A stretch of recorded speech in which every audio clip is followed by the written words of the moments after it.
The Hubble Space Telescope was launched into space with expectations that it would revolutionize our understanding of the universe. But the blurry images Hubble sent back quickly became a major crisis for America's space agency. Not only was the future of Hubble at stake, the future of space station might be at stake, and maybe the future of NASA might be at stake. To fix Hubble's eyesight, NASA's Jet Propulsion Laboratory proposed an ingenious solution that, if it worked, offered the hope of turning a national embarrassment into a national source of pride. And at the same time, JPL was contending with serious troubles of its own. 3 of its spacecraft were about to declare emergencies, and not all of them would survive. The confusion was just overwhelming. Everybody snapped into battle mode. To the rescue, JPL and the beginnings of the space age. Next.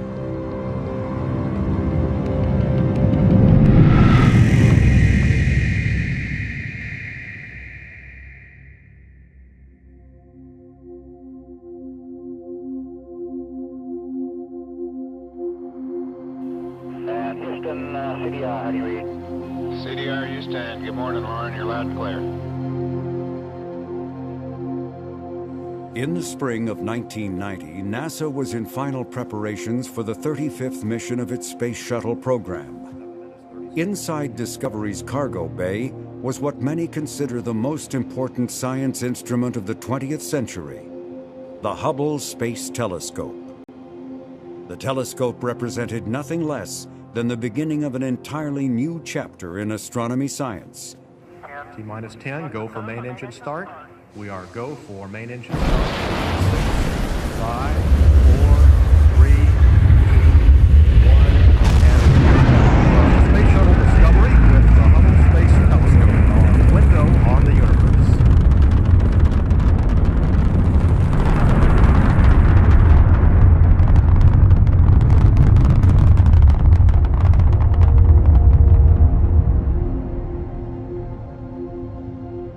Among Hubble's science instruments was the Wide Field and Planetary Camera, proposed by Caltech and built by the Jet Propulsion Laboratory. Wide Field stood for the camera's ability to capture broad swaths of the night sky. The camera was also designed to be able to switch its focus over to planets inside our solar system. The camera's descriptive but unwieldy name was soon reduced to its acronym, WFPIC. It was this camera that promised to deliver breathtaking scenes of the cosmos. But a month following Hubble's deployment, astronomers were shocked by Hubble's first light images. I came into my conference room on Monday morning, and they had all these people sitting in the conference room for Marshall, which was responsible for building Hubble, with sad faces, and they told me we had spherical aberration on Hubble, and I'm not an optical astronomer. I didn't even know what it was. I knew it wasn't good. Spherical aberration occurs when light rays do not focus sharply on a single point as intended. The result is a blurry image, and in the case of Hubble, a public relations disaster. I remember the day of the press conference. It was June 27th, 1990, a day that shall live in infamy for me personally, because I was the lucky soul at NASA headquarters that got to tell the American press about all the science we wouldn't be doing. Good afternoon. Welcome to NASA's Goddard Space Flight Center. Today we'll give you an update on the status of the Hubble Space Telescope. We feel right now that there's probably no real science that we can do with the wide field camera at this time. After that, it was just sort of chaos in terms of, because NASA had hyped the mission so much. It sounds like you're way over half the science you intended to do, you can't do. I understand you were so disappointed last night in this setback that you actually cried. I also understand in this morning's meeting that you referred to this as the biggest failure since the Challenger blow-up. $2.5 billion. How could this possibly be? While it could be reported that Hubble's issue was spherical aberration, there was no definitive answer as to what had caused the defect. Their initial reaction is one of frustration, of course. And their initial reaction was they lost most of their science, if not all.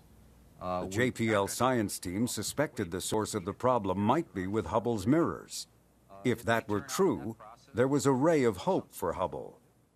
And John Trauger, who was the person building the WIFPIC clone, as it was called then, WIFPIC 2, came up to me in the corner and said, you know, I think we've got a way to make some minor adjustments to the camera we're already building that could be ready in time for the repair mission in 1993 that would fix the problem. It took a couple months to really sort out what was happening with Hubble. We had an idea what it might be. So we went down in the lab at JPL, and we played with it. We played with the model. All right, here's a nice high-tech sketch. As Trauger suspected, calculations pointed to a problem with Hubble's primary mirror. As you go from the center to the edge, you find the surface is too low, lower than it should be, by about 4 waves. We knew it had been a manufacturing defect at the plant in Connecticut by a technician who put a washer in the wrong place. It would later be determined that the mirror's shape was off by a mere 4 microns, about 1/50th of the thickness of a human hair. The result was the equivalent of getting the wrong prescription for a pair of glasses costing $2.5 billion. But knowing the precise amount of the error opened up the possibility of a remedy. And I said, well, John, are you absolutely sure about that? Because I'm going in front of the cameras in like 4 hours, and do you want me to say anything? He said, we're very confident. We've studied this, and we're sure we can do it. So that gave me a glimmer of hope. So at the press conference on live TV, I had to talk about all the stuff we wouldn't be doing, but I ended the press conference saying, we think we have a fix for this, and we think it can be ready by December of 1993. In the meantime, the telescope would be ridiculed everywhere. Hubble quickly became synonymous with trouble. I remember giving a talk to some young kids. They were kindergarten kids, really young kids, about the wonders, Hubble. And I said the word Hubble telescope. And it was like I was Jay Leno. Everybody laughed. They didn't know what it meant, but they knew it was funny. The pressure of saving Hubble's reputation and the bulk of its visual images rested entirely on JPL's proposed solution. But as the lab took on this challenge, it was about to be confronted with problems of its own, beginning with a spacecraft on its way to our nearest planetary neighbor.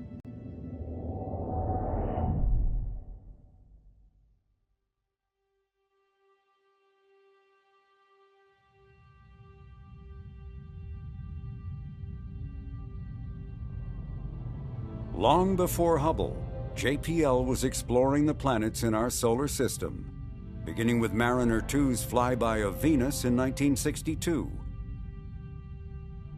And despite 3 decades of exploration since then, intriguing questions still remain to be answered about Earth's sister planet. Do plate tectonics exist on Venus? Is there any evidence of past oceans and river basins? And perhaps most important, is there any possibility of primitive life forms existing in the distant past on Venus? I was a manager of that, so that took my whole career for 10 years. In past planetary missions, we have used conventional television imaging systems to construct and acquire the basic image data. Because of the clouds of Venus, we cannot use such an instrument at Venus. We must use a radar, which can penetrate the clouds and provide the illumination necessary to get a radar image. It was a multi-purpose mission, complex, expensive. Headquarters said, you gotta cut the cost by a factor of 2. And we essentially started from scratch. At today's meeting, I would like to go over the advantages and disadvantages of the 2 types of flight paths to Venus. To save the mission, All of the science instruments except radar were eliminated. Then the spacecraft itself was reimagined as a patchwork of leftover parts, all to be cobbled together by an industrial contractor in hopes of further reducing costs. The components came from the Galileo mission to Jupiter, Mariner 9 that had traveled to Mars, and the Ulysses spacecraft sent out to observe the Sun. Parts also came from Voyager, including a test model of its main antenna, which had to be brought back from the National Air and Space Museum. Officially, the spacecraft was called Magellan. Some engineers nicknamed it Salvage 1. But this spare part strategy ended up being more expensive than hoped. Then the loss of the Challenger shuttle caused major delays, adding to Magellan's price tag.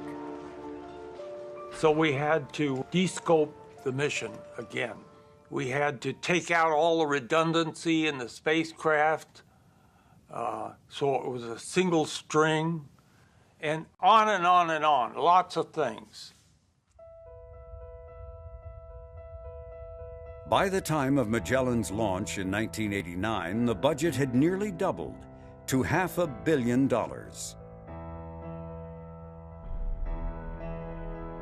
But as Magellan set sail for Venus, the mood was celebratory, for this was NASA's first new planetary mission in more than a decade. The spacecraft is performing just beautifully. All systems are operational and nominal. It couldn't be better.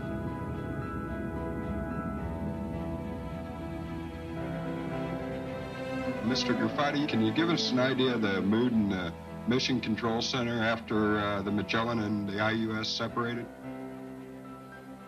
It was described to me a few minutes ago as ecstatic.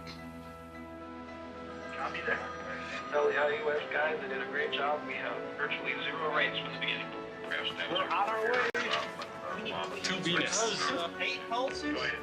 8 pulses? 8 pulses on the thrusters. I love it. I love it. I love it. What a beauty. What a beauty. So that was a highlight, because that was my job.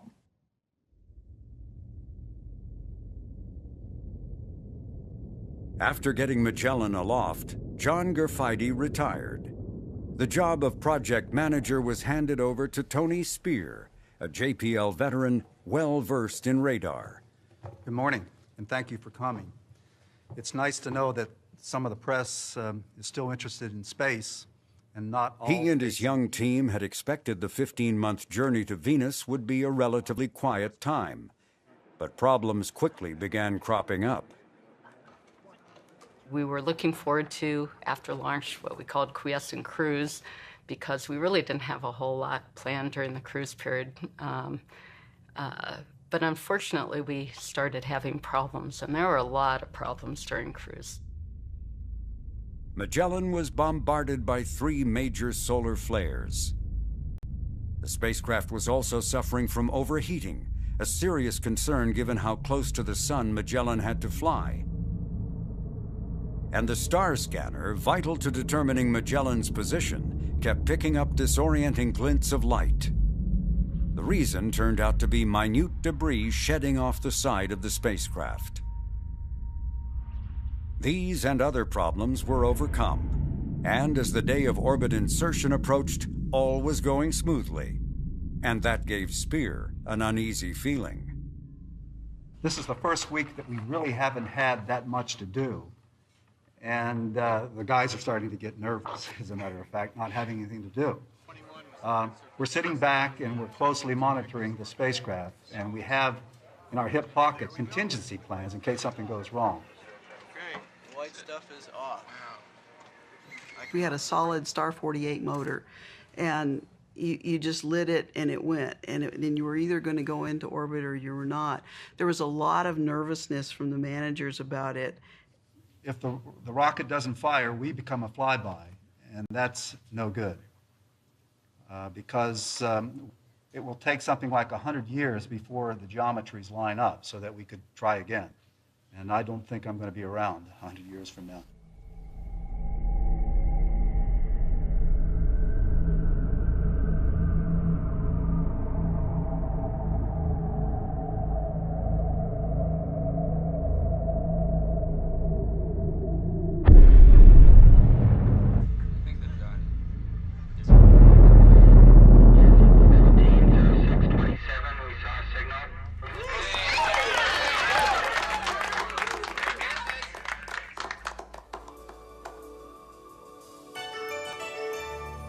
Good morning.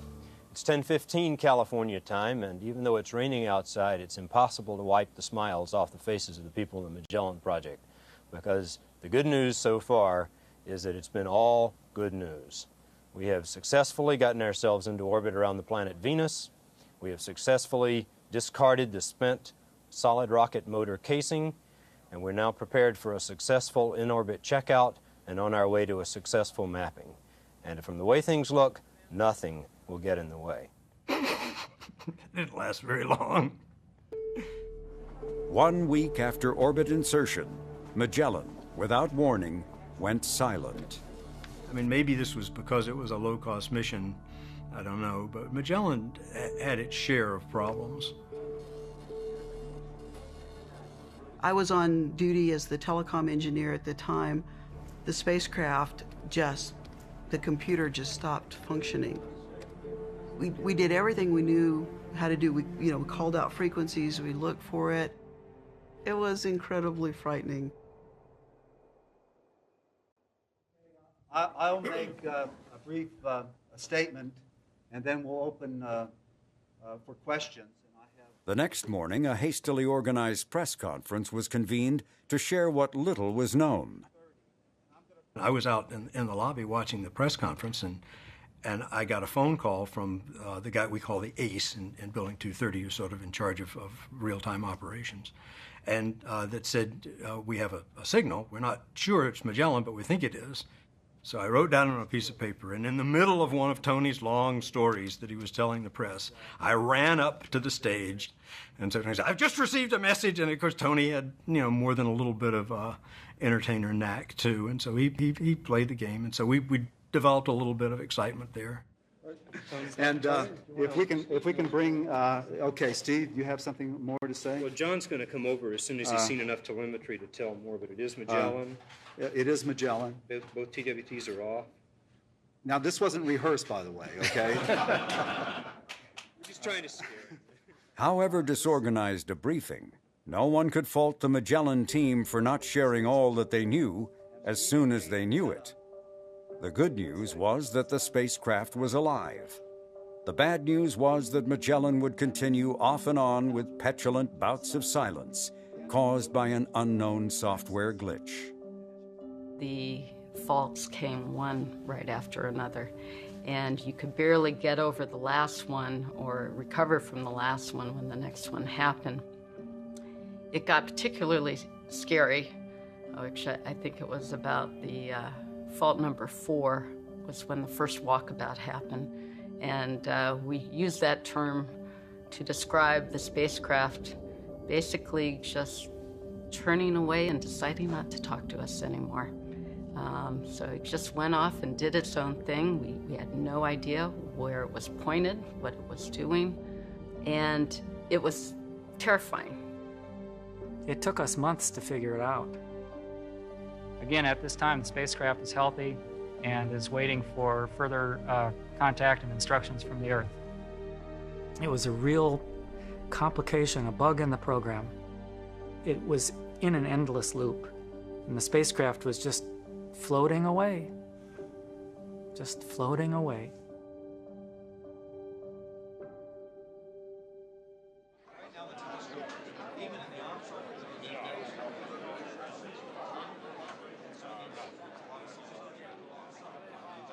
Among those in attendance at JPL during Magellan's orbit insertion event was Caltech professor Ed Stone. Stone was highly respected for the job he had done as the chief scientist for Voyager. And these congratulations were for the announcement that he was about to become the next director of JPL. What can you say? We're in business, right?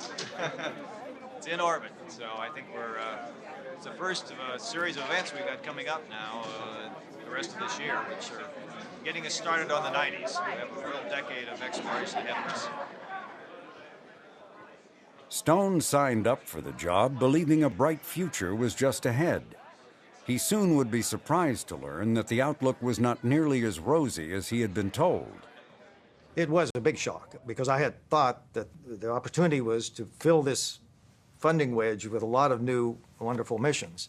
And in fact, the challenge was to take no funding wedge and create, even so, new opportunities for science. And so it's a totally different job than I imagined I would have.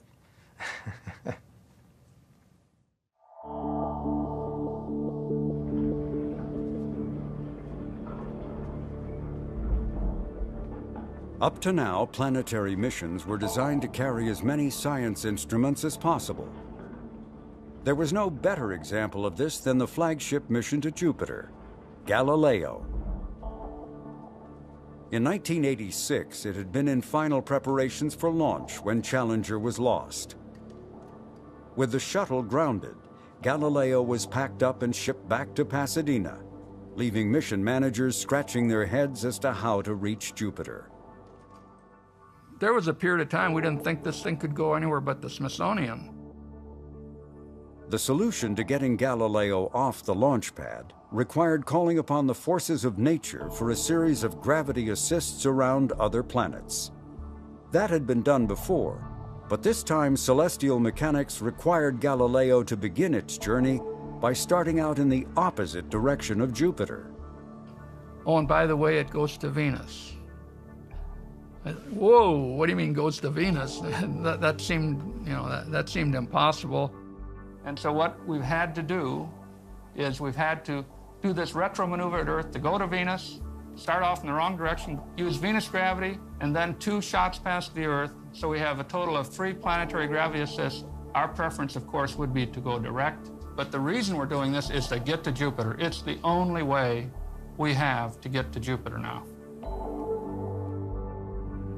Galileo is on its way to another world. It's in the hands of the best flight controllers in this world. Fly safe.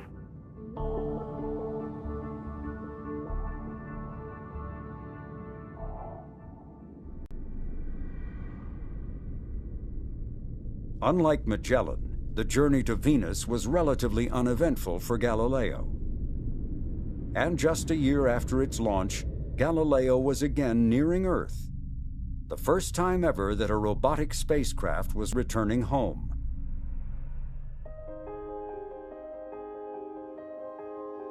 This was an opportunity to conduct measurements of our own planet and to give serious consideration to a whimsical question.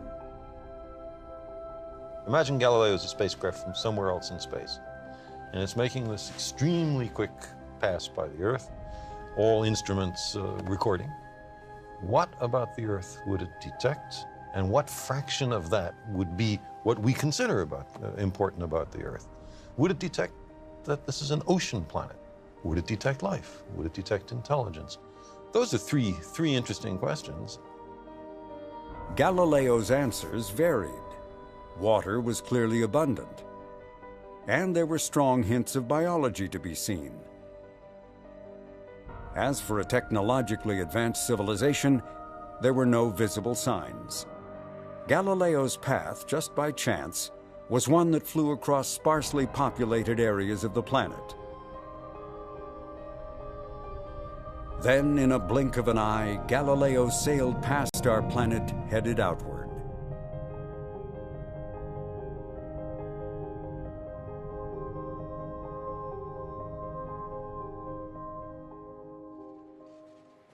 Now, for the first time at a safe distance from the sun, Galileo could open up its delicate antenna and begin transmitting science observations at a higher data rate.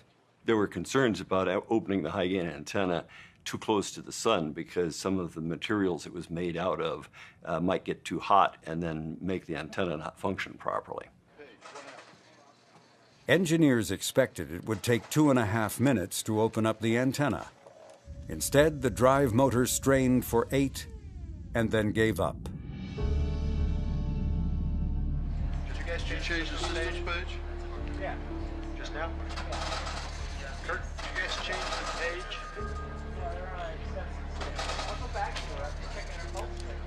We didn't take a lot of analysis. We all knew something very bad was going on at that point. It wasn't a complicated problem. The thing had not opened up.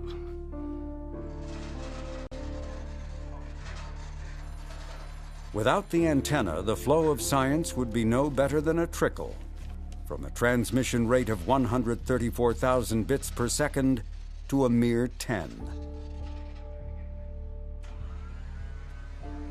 With meticulous attention, engineers examined their backup antenna, looking for clues as to what had gone wrong. First thought, which lasted for a few days, was, well, can we fix this? And the engineers spent a lot of trouble times trying to figure out exactly what they could do to fix it, because it's probably not actually anything too badly wrong with it, but you couldn't get up there and shake the blasted thing and make it open. The search zeroed in on the possibility that restraint pins connected to the umbrella's ribbing had failed to release. As to why they were stuck in a rut, there were a number of theories.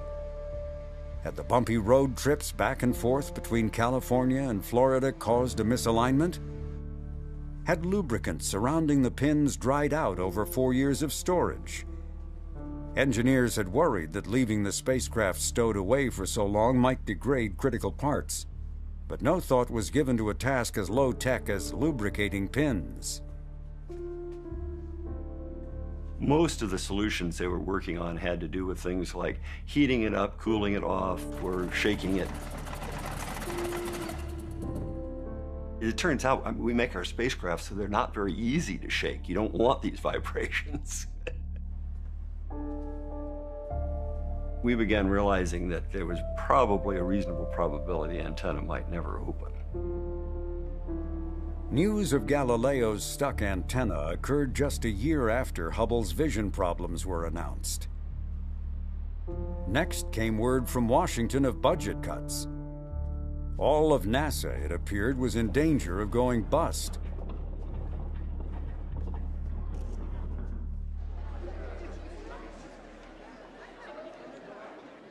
Good afternoon. I wanted to have a chance to talk with you about some of the very disappointing news that was in the FY93 budget that was released just 2 days ago. As you know, I'm sure you all know by now, that budget does not include the craft mission, nor does it include operational money for Magellan. We also are looking now at any effects this will have on personnel here at JPL. We don't know yet exactly what the impact will be, so I'm sorry to have this kind of a discussion. It's not one that any of us would want to have, but I think that it's something we do have to deal with and as in a constructive a way as we can. Thank you.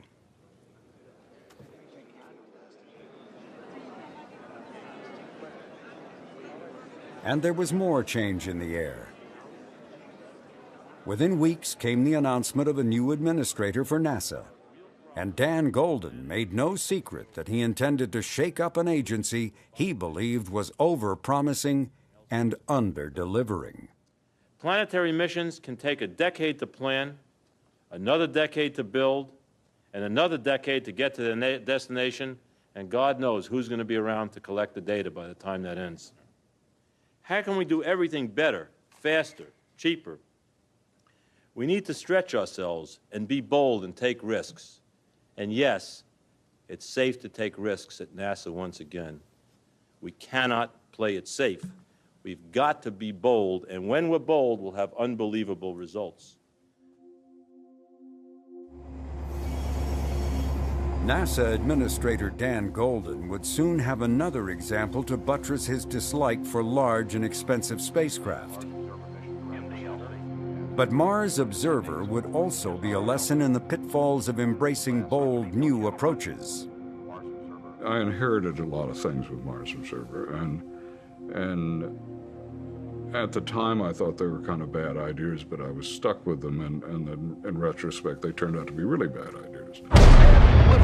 Liftoff of the Titan III rocket with the Mars Observer and America's return to the Red Planet. Instead of building Mars Observer from the ground up, NASA, before Golden's arrival, had directed JPL to oversee the conversion of a commercial satellite originally designed to orbit the Earth. Going through the sound barrier looked very good. So the idea was there are pretty much routine processes now for building spacecraft for the Earth. And why don't we pull a spacecraft off, modify it only slightly, and send it to Mars? And we'll put our instruments on board, we'll compete for the best instruments, and we'll fly them, and it'll be cheap. Both solids look good. Data coming in here to the Mission Director Center shows we have a nominal flight. Converting an Earth satellite had looked promising on a spreadsheet. But operating in deep space was different. You have to provide a science platform that will house more science instruments than an Earth orbiter. You have to have a planetary telecommunications capability. You have to have a bigger solar array. You have to have onboard propulsion capability to get into orbit. The launch vehicle is not going to put you in orbit there. You're going to have to do it yourself.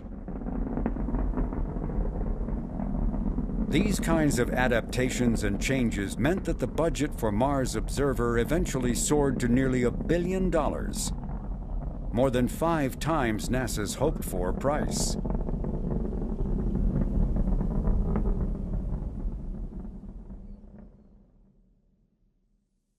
Hi, it's December 19th, and it's 6 o'clock p.m., and I'm going to the lab on a spacecraft emergency. The spacecraft lost inertial reference. Steve Collins was one of the youngest members of the Mars Observer team. And we're going to go into the lab and try and see what's going on. From the time of the launch, he had set out to make a video of this, his first mission. My father was a cinematographer and did a lot of documentary filmmaking, and I, grew up going on documentary film shoots. Well, here it is. Spaceflight Operations Facility.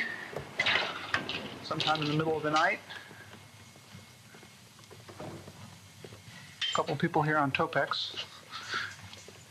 But it's looking pretty dark. I remember specifically associated with Mars Observer, him saying, it doesn't matter the quality of the footage if you're there when something big happens. Charles. Yo.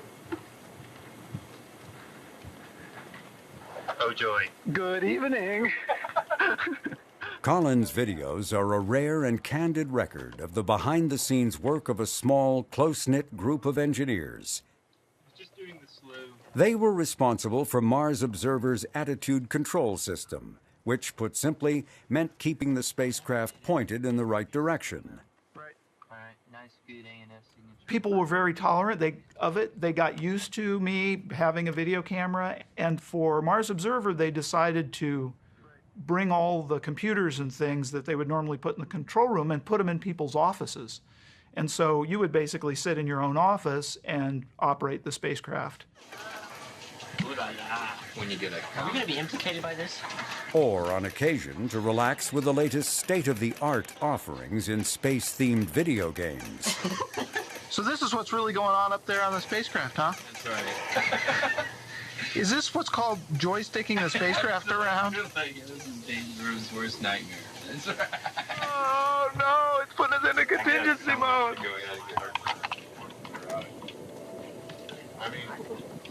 This is what it looks like when you're in contingency mode.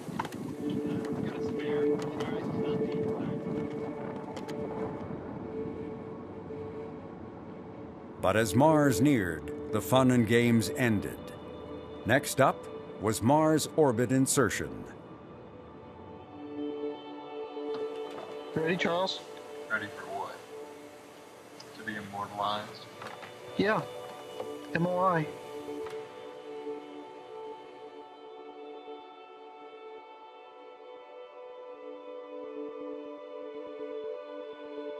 In this picture, Mars has the clearest atmosphere that any mission to Mars has ever seen.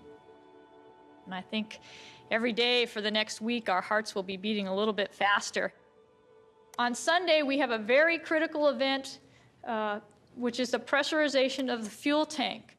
If something were to go wrong with the pressurization, either the tanks for some reason get overpressurized or they don't get pressurized at all, we cannot perform the Mars orbit insertion burn. So this is a very critical activity which will occur. Pressurizing the fuel tanks had long been a worry.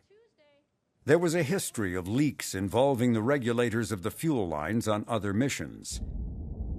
And there were trade-offs between pressuring the tanks soon after launch or later before orbit insertion.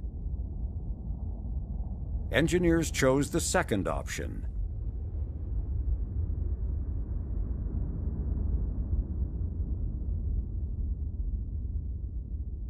The critical decision was that we would do this pressurization of the tanks in the blind, and we wouldn't have telemetry going at the time that we did the tank pressurization. We opened these valves.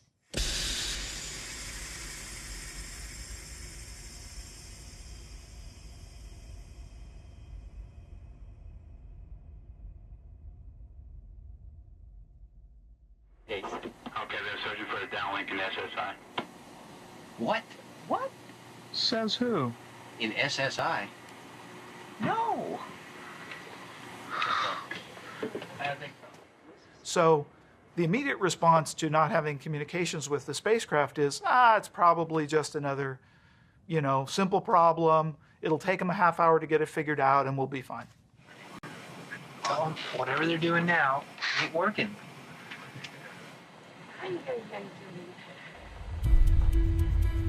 So I'd like you to clarify a statement you made earlier.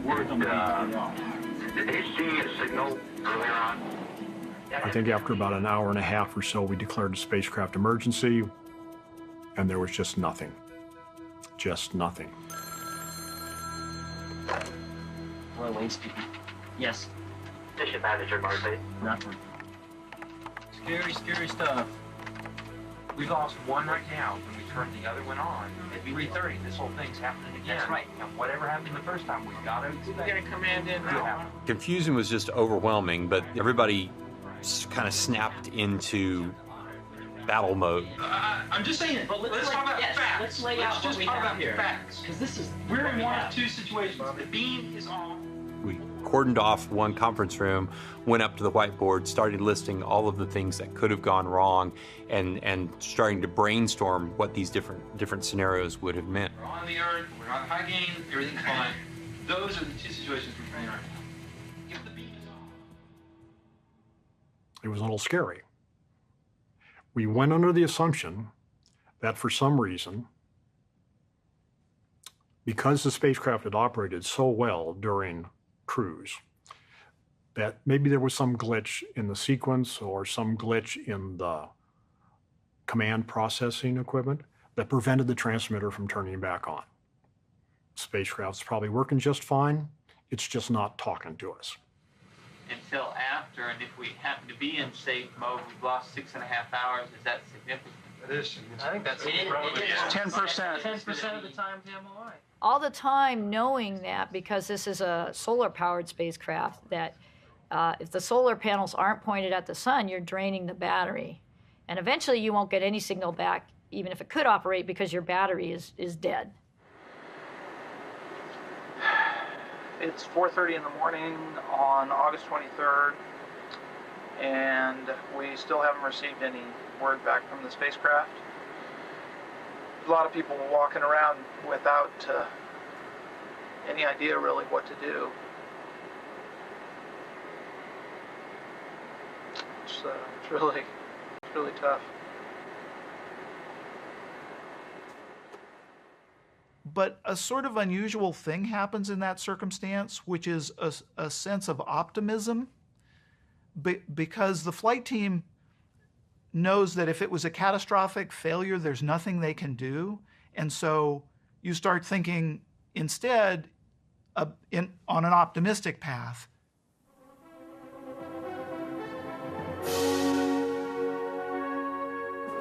Not willing to believe the worst and hoping for the best, JPL's plans to provide live TV coverage of the orbit insertion event went ahead.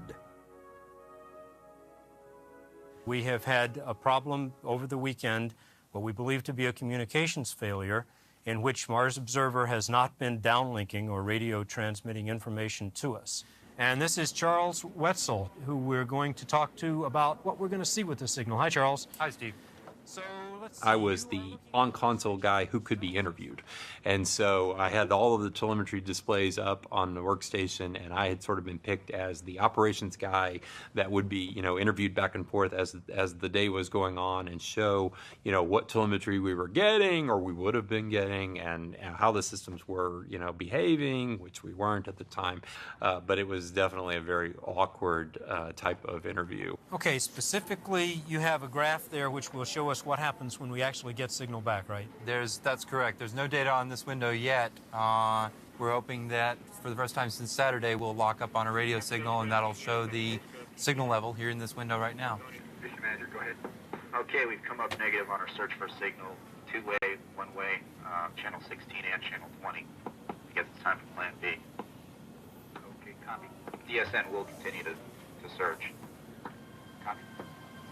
Charles, we're going to stay with you, and the minute that you hear anything, feel free to break in on what we're saying, okay? But certainly thank you for your attention. Keep your eyes peeled.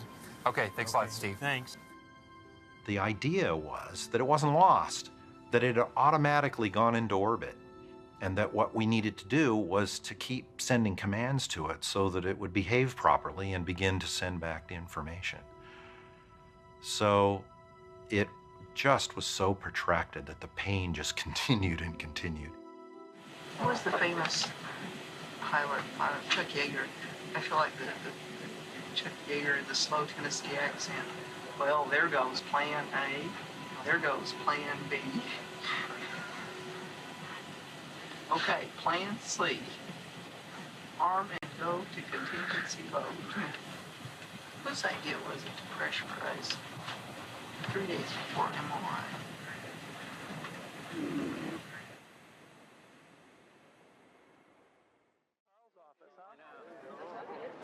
There were now demonstrators at the gate of the lab.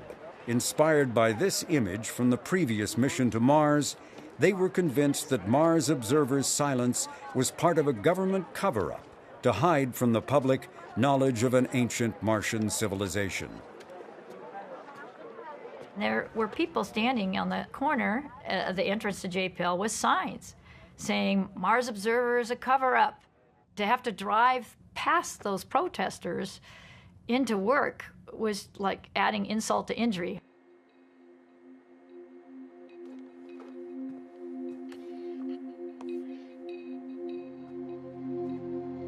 Last night, you made the statement that you and your engineers have a strong emotional attachment towards the Observer project. Today's lack of communication with the probe, how has that affected the emotions there? Well, we're still working really hard. Do you say, though, we give up? We have not given up. We know there are more I know that, questions. but at which point do you say... We know there are more questions, but Glenn does have to get back to the operations area. I'd like And to I say recall one day, after maybe day 5 or 6, of saying to the national media, it's going to be okay. We got the greatest people working on this thing. We're going to figure it out. I remember John Cassani intercepting me as I'm walking out the door. And he said, Glenn, one of these days you're going to have to admit to yourself that it's gone. We've experienced a great disappointment this week with the loss of communications from Mars Observer. The laboratory hasn't had a total loss of a spacecraft in 22 years. We have confronted difficulties with other spacecraft, Galileo's antenna, Magellan's transmitter, Voyager 2's faulty command receiver and jam scan platform, but the ingenuity of JPL engineers has always allowed us to recover a scientifically valuable mission. That record of success has made the sending of complex machines across the solar system seem easy and less risky than it really is.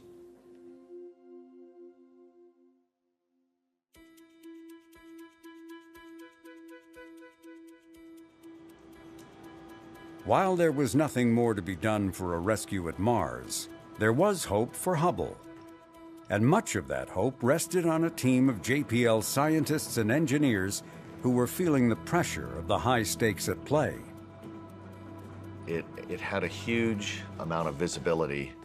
Dan Golden, who was administrator at the time, was famous for saying that he wanted to take more risk and that it was okay for things to fail. And when he was looking at WFPIC 2 in the high bay, sort of whispered to 3 or 4 of us that all that business about letting things fail does not apply to you. This cannot fail. This is the agency's reputation on the line here.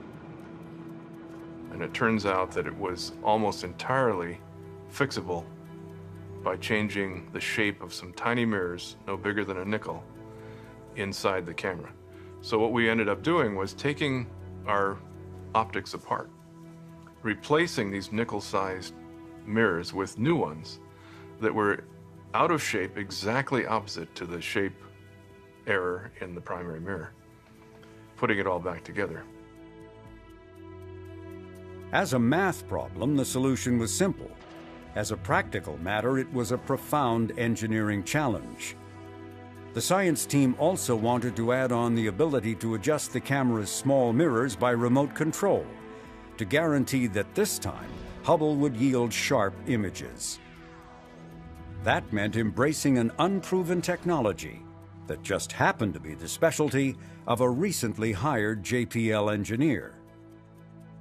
And so through my door entered John Trauger, and he approached me about the possibility of using this type of technology for a very compact mirror mechanism. And not knowing any better, I said, of course you can do that. Not everyone on the engineering team was convinced. Some of them saw Fanson as an interloper who had taken sides with the science team, and that placed him right in the middle of a tense standoff. And I remember one of the scientists was red-faced and was actually pounding his fist on the table, saying that he felt that the project team was being disingenuous in its presentation of what was possible. I've never been in a meeting like that before or since, but tensions were running very high. At one point, I was excused from the meeting while this was going on until things calmed down. In a project like this, everyone's career depends on success. Everyone ultimately has to work together, and it's a human, it's a really interesting dilemma. This being my first flight delivery assignment at JPL, I had the advantage of ignorance. So I hadn't been I wasn't experienced enough to know that what I was setting out to do should not be possible to do on the time frame that we were doing it. And we just worked enormous hours. There were many nights of sleeping on a cot, not knowing whether it was daylight or dark outside. It was a maximum effort.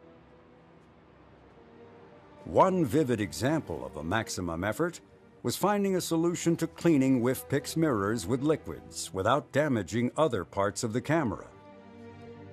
And so it occurred to me that if we could find a really large size condom, we could roll the condom up over the housing up against the outer edge of the mirror and seal around the mirror, and then you could wash the front surface.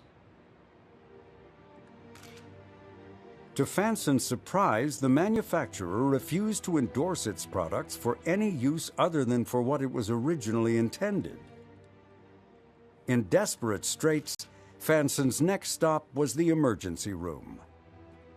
So here I am in the supply room, in the emergency room, and came across a particular type of surgeon's glove that had just about the right size, a latex surgeon's glove that we could roll up over the housing and seal around the outer edge of the mirror so that Acton could do the cleaning of the mirror surface and do the coating. So it's just we had to tackle these problems. This is what engineers do, right?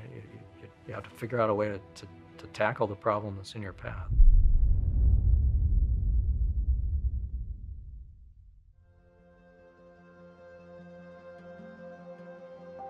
Endeavour, you've got to go for capture. The Hubble rescue mission launched into space on December 2, 1993. On board Endeavour were a crew of 7, the WIFPIC Camera 2, and a corrective optics package called CoStar to fix 3 of Hubble's other science instruments. Houston, Endeavour has a firm handshake with Mr. Hubble's telescope. Rescuing Hubble would require 11 days in orbit and a record-setting 5 spacewalks. Hello, Houston. We are inspired. We are ready. Let's go fix this thing. No previous shuttle mission had ever been so complex.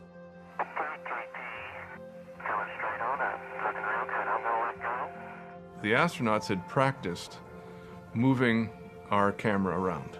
They'd been to JPL a number of times to look at it, look at every little fixture, every latch, and in particular to be very, very, very cautious about the one exposed piece of optics that we had in our camera. Extremely vulnerable. If you bumped into it, it would end our mission. Good, nice and easy. Looks beautiful. And Houston copies. Good news. I would say the most surprising thing about this experience was that there were no surprises. Everything went just about exactly the way we thought it would.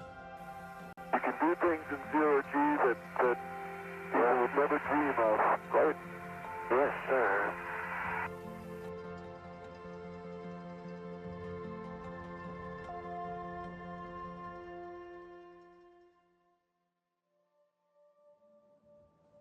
"5 days after Endeavour's return to Earth, a small group of astronomers and engineers gathered out of public view, nervously awaiting the transmission of WIFPIC's first image.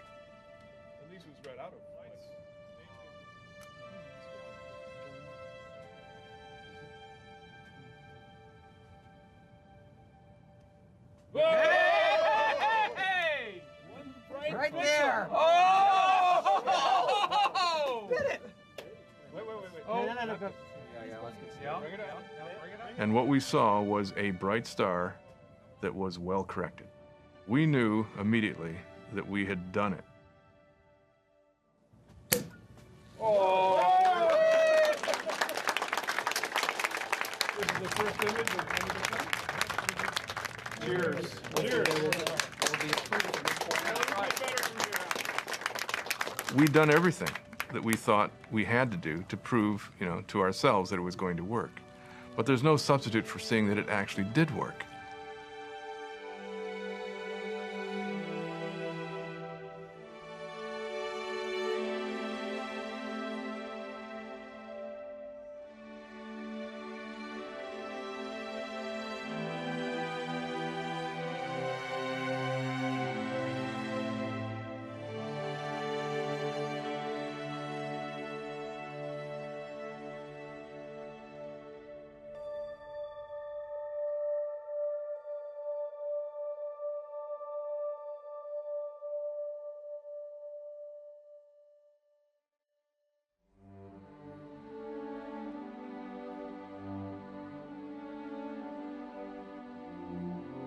WIFPIC-2 is known today as the camera that saved Hubble. It operated for more than 15 years before being replaced by a third-generation camera in 2009. But rather than being tossed aside, astronauts brought WIFPIC-2 home. A nationwide victory lap included a celebratory stop at JPL, the place of its creation. It is now on display at the National Air and Space Museum. As WIFPIC-2 was taking its first images, Galileo was a year away from Jupiter, its stuck antenna permanently frozen in place. But ingenious JPL engineers would find ways around the problem. A bounty of science discoveries was just ahead for Galileo. Magellan, despite fits and starts, succeeded in creating a radar map of 98% of Venus's surface. As the mission was ending, controllers commanded the spacecraft to plunge into the planet to gain knowledge about its atmosphere. Mars Observer was never heard from again. The most likely cause of the loss was a rupture of a fuel line during pressurization of the propulsion system, causing an explosion and sending the spacecraft into a catastrophic spin. Whether the doomed spacecraft went into orbit around Mars or flew past the planet and now circles the Sun, no one knows. And Mars would become the testing ground to see if the space agency could actually create missions that were faster, better, and cheaper. The answer would not come easily, and for JPL especially, there would be a heavy price to pay.